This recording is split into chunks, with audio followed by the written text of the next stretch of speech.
Hey guys, welcome back. So today we're working on the 6500 watt Ryobi generator. This one comes to us from my friend Jason, who picked it up in running condition. At least that's what he claims. You know, once he brought it home, he rolled it into the corner for a few weeks, maybe a month, and brought it back out and tried to start it and got absolutely nothing from the engine. So he did try a little bit of starting fluid, still got no signs of life. The engine, it does rotate and has very good compression, you know, very little leak down. So the engine should be capable of running. You know, likely we're dealing with a spark or a fuel problem. So the goal today is going to be to get this machine back up and running again.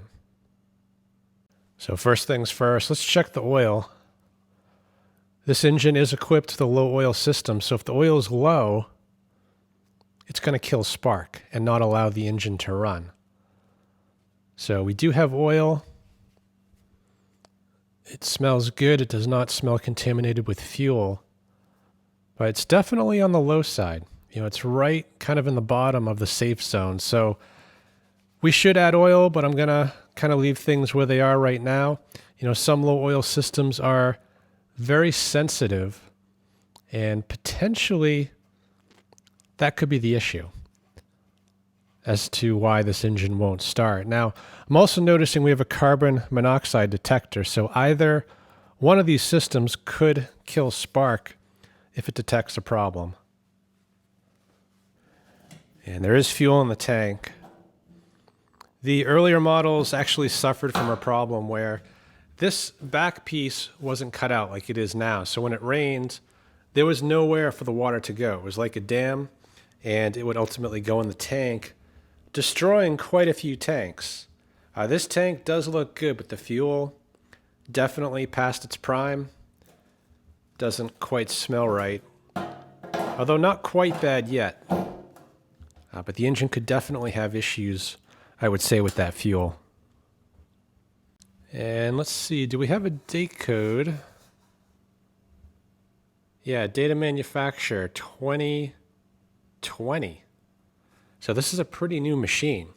Now, the other kind of oddball thing about it too is that we have an ignition switch here on the side, but we also have the easy start system. And when this lever is in the left position, there's actually a switch which also kills ignition. You can see it right there. So to start this engine, you actually have to have both switches in the on position. Otherwise, the machine's not going to start. So, you know, let's try it as is without doing a thing and see if the engine shows any signs of life. So I've got the switch on the side on, and this is in the start position. So the choke is on, ignition's also on for both switches. So I also plugged in the kilowatt just in case it wants to start, but I'm fairly confident it's not going to. When Jason dropped this off, you know, I pointed out that there were two switches. He was not aware of that. So I was convinced it would start, and I tried it right there in the back of his truck, and of course it didn't start. But let's just make sure that nothing's changed.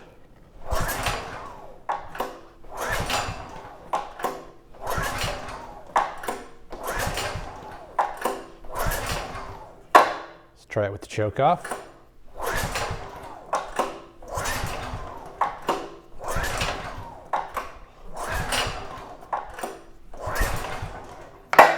And no, we've got no signs of life.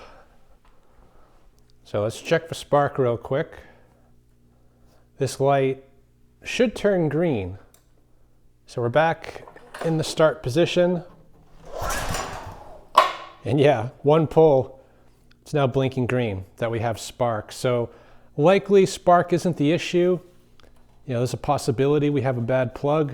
It does look a bit rusty, so let's get that out and take a look. Interesting. Looks like we're missing something here, but I don't see that a screw would have actually had anywhere to go. So, don't think there's an issue there.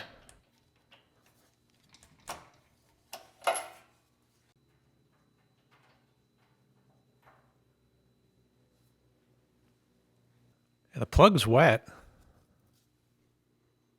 It does smell like fuel. So, yeah, maybe the plug's not sparking, or maybe that fuel is just so bad that it's not igniting. So let's check the tip of the plug, make sure we actually have spark. Yeah. We've got really good spark on that plug. All right, so I'm going to put a little bit of fuel right in the cylinder. We'll get the plug back in, see if we get any signs of life.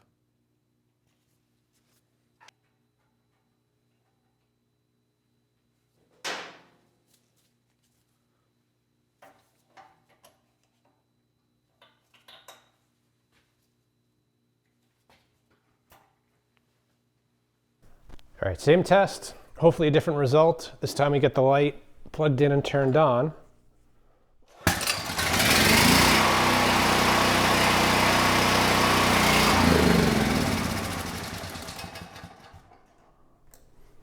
Nice. All right, so this time, different result. The engine did start. For a second, I thought it was going to keep running, but I was not able to keep it running, even with the choke on. But the good news is the engine sounds good. The generator is making power. So the real issue here is just bad fuel and likely a dirty carburetor. So let's get the carburetor off the machine. We'll get it cleaned up, and then we'll get some fresh fuel in the tank.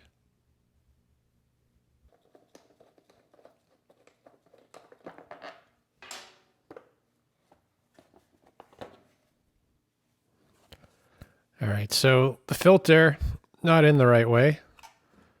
Should have been like that. So someone's definitely been in here. How far? I'm not sure. So we've got 2 bolts up top, I think 1 on the bottom, holding this backing on. But before we remove this, let's disconnect the lines on the side, and then we can get the airbox base off the machine. And because of the easy start system, there's a lot kind of going on back here. I forgot that's actually mounted to the top of the airbox.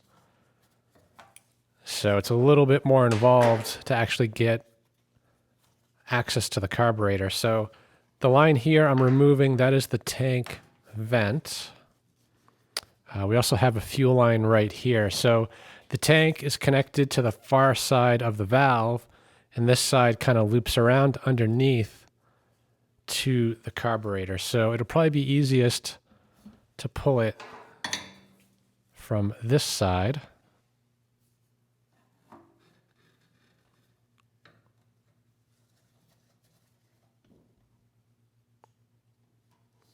And actually, let's shut that off, but that brings up another good point.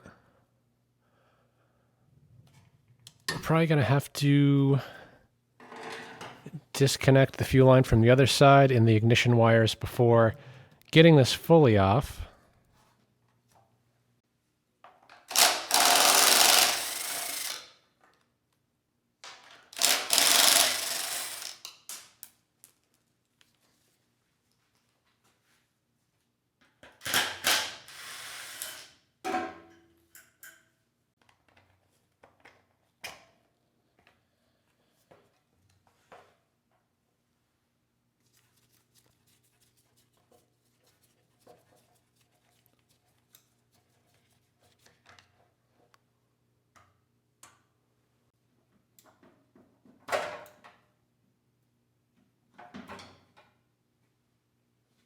Before we get that carb off completely, let's just pull the drain bolt and see what's in there.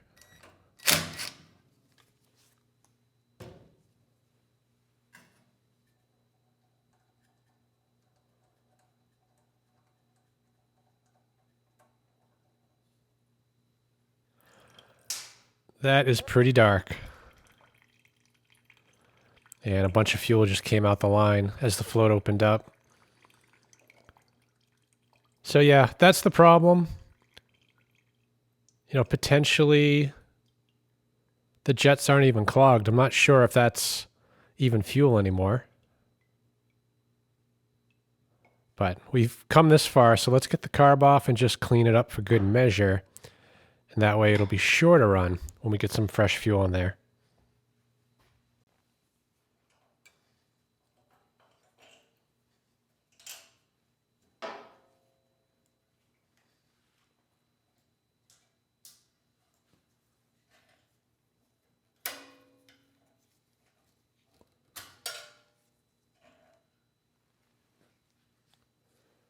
I guess one good thing worthy of note is that the drain bolt has no varnish, no rust. And that is a very good indicator of what we're going to see inside. Likely it's fairly clean. Although I say that and we're dropping junk out of the throat of the carb, so maybe not completely clean.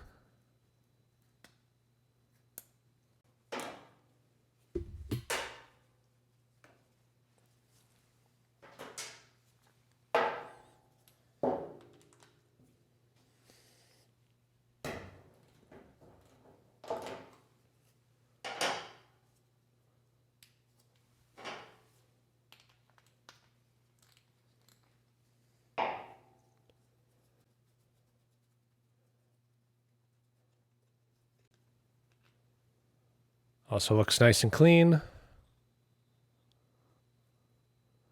Yeah, a bit of debris in that bowl, but not terrible. That'll clean up.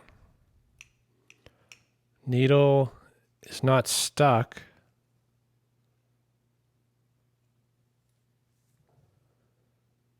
Let's get the main jet out, see what that looks like.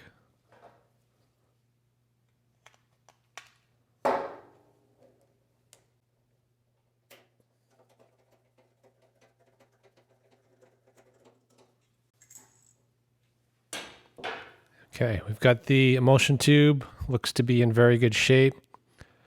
Main jet, not clogged. I can see light through there. So yeah, I'm thinking it was just the quality of the fuel not allowing the engine to run. Although I do have my doubts. You know, that shutdown was kind of sudden, almost like it lost spark. So I'd say the jury's still out. But without a load on it, actually the main jet doesn't have a lot to do with the running of the engine. It's actually the pilot jet. And it's pretty hard to tell on these if they're clogged or not. And I'd say this one was not. That needle went right through. So good. The carb is not in bad shape. I'm just going to run through all the passages, make sure they're clear, soak it in the ultrasonic, and we'll get it reinstalled on the machine.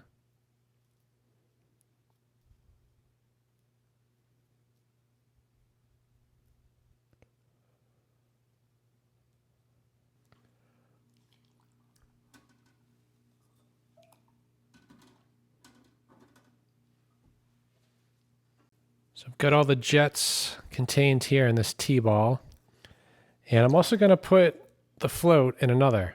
I'm going to purposely sink the float just to make sure there's no leaks.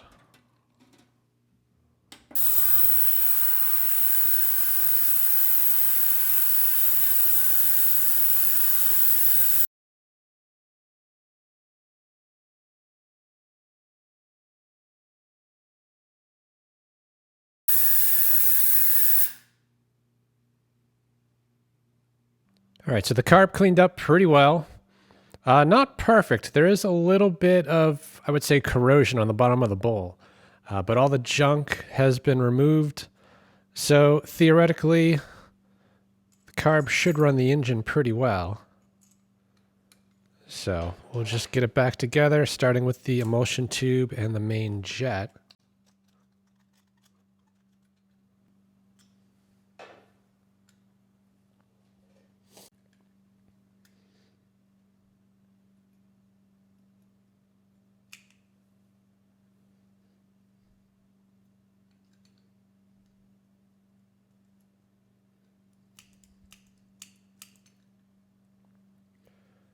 Okay, and then we'll get the bowl in.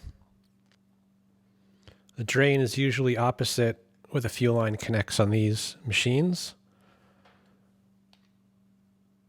So we'll get this in,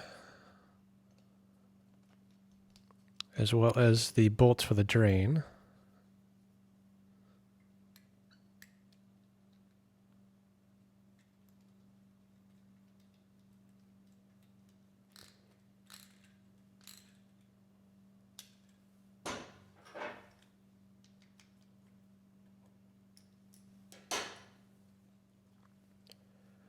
And lastly, the pilot jet.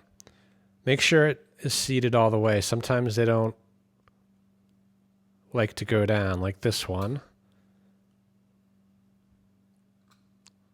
So we might need just a little bit of WD-40 to help that jet drop in place.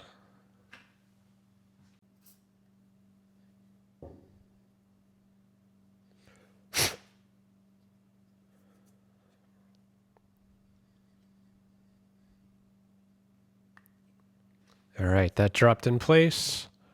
We need the spacer. It just helps keep pressure on the pilot jet so it doesn't fall out. And the idle set screw, which technically isn't needed because this machine doesn't idle, but it does keep pressure on the spacer.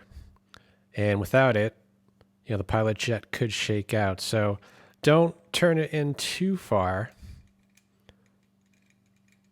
You want just a couple threads sticking out like that. So the carb, I think, is good to go. So let's get the fuel out where we have some access, and then we'll get some fresh fuel in its place.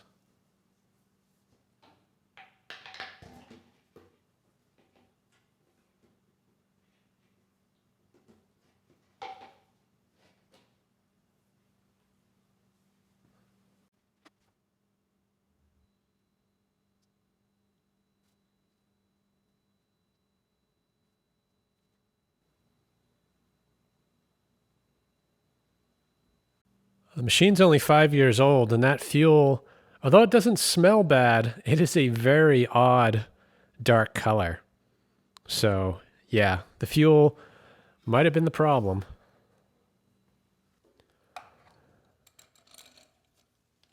All right, we'll get this reconnected. And I might leave the airbox off just for the initial test. I want to make sure that this carb is capable of running the machine.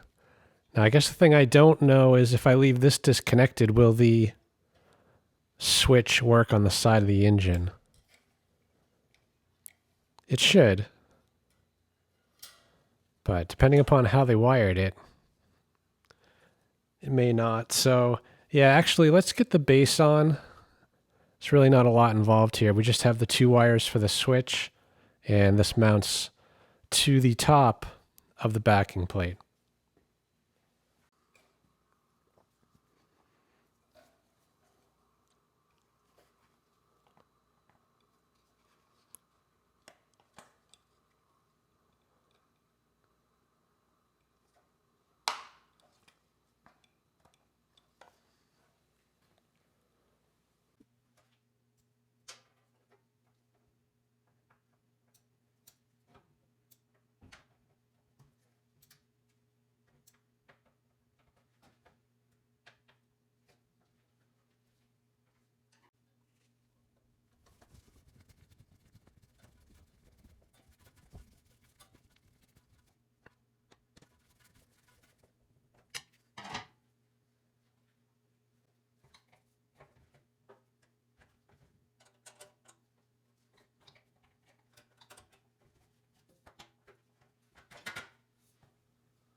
Need a new one of these.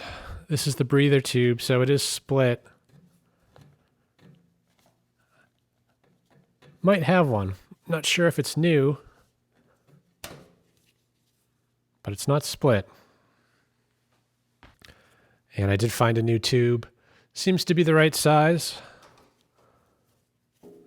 So let's get that into the valve cover and the other end to the back of that air box.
All right, let's try starting it again now that we have good fuel and a clean carb. So I've got a light plugged in and turned on. I've got the kilowatt as well.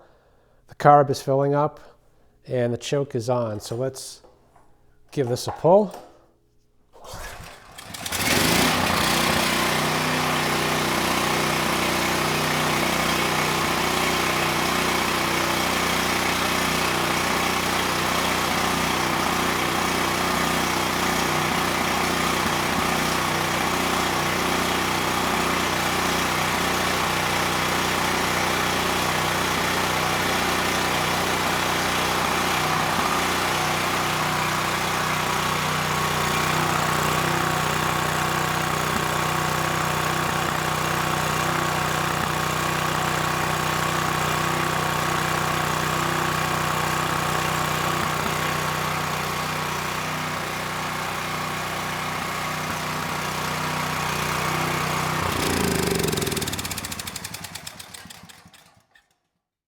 Yeah, pretty big difference some fresh fuel makes and a clean carburetor. So this time the engine started first pull, could turn the choke off right away, and the engine ran pretty much perfect.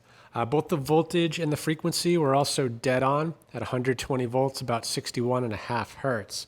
And according to the hour counter, this machine only has 21 hours on it. So yeah, this is virtually a new machine. Anyway, let's get the oil changed while it's hot. We'll finish the machine up and then we'll get it outside for a load test.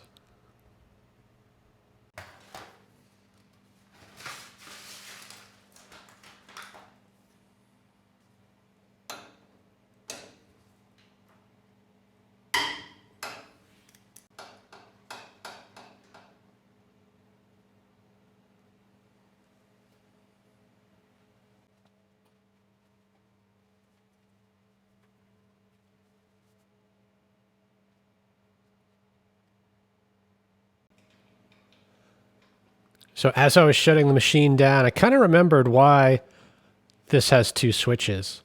The easy start system, if you use that switch like I did, it does shut it down, but it chokes the engine too. So it's going to flood it out, making it hard to restart.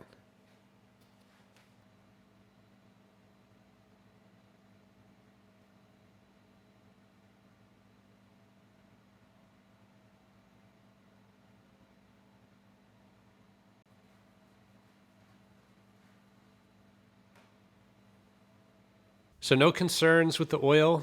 Although it is well used, I don't see any metallic or metal flakes in that oil. So the engine is likely in good health. All right, so we get the filter back in, but I do want to oil it first. These foam filters, they do need oil to work properly, and this one is kind of dry. So I'll just work that in. Get rid of the excess and get the rest of the airbox together.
Yeah, not the best day to test that Ryobi, but I do want to test the fuel that we pulled out of there. You know, the machine wouldn't run on it, so I'm kind of questioning if it's flammable at all. You know, usually the old stuff I put in my car, this stuff kind of on the fence on. So let's put just a little bit in here. That should be plenty.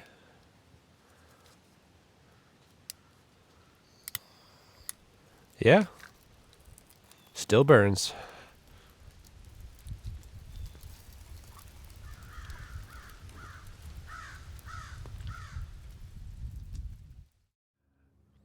All right, let's give this thing a try.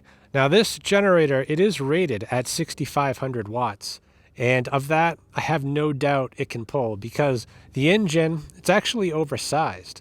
It is a 420cc Honda clone, and they can pull up to 7,500 watts continuous. So at 6,500 watts, this actually has a couple horsepower to spare. So I'm going to get the engine started, and while it's warming up, we'll double check the output. We'll use the kilowatt to measure the frequency in the hertz, the amp probe to measure the total harmonic distortion, and the oscilloscope to see what the output looks like. Assuming everything looks good, we'll put on about a half load. We'll let that run for a bit, and then we'll bring it up to the max of 6,500 watts.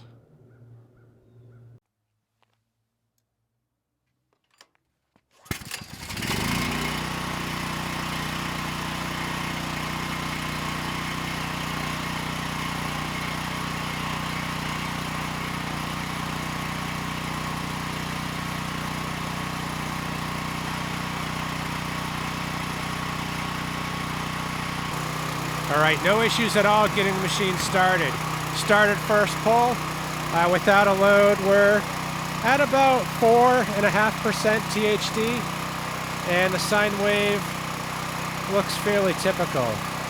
So let's put on a load, starting with 3,000 watts. That's just below half load. Engine's holding steady. THD, it went up a bit.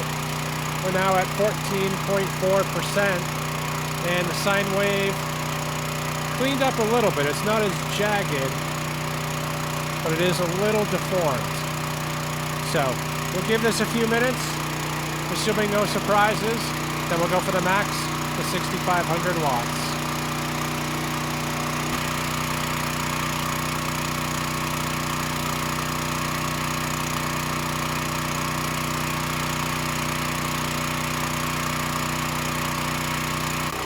All right, it's been a few minutes, no issues at all with 3,000 watts. So let's bring up the load. Let's try 5,000. No issues. 6,000. 6,500. So yeah, everything's holding well. Voltage around 240 volts. And it looks like the frequency is about 59.5. THD 19.1. And the sine wave looks about the same. So good. The engine's running strong. No surprise, because we have an oversized engine. So technically, we should be able to go over 6,500 watts. I guess the only limitation might be the circuit breakers, but let's try it. So right now we're at 6,500. Let's try 7,000. No issues. 7,500. 8,000. So that's pretty impressive. Let's go back to 8. About 8,500. 9,000. Wow. You can tell it's out of power. So let's take the load off. We'll let things cool down, and then we'll shut it down.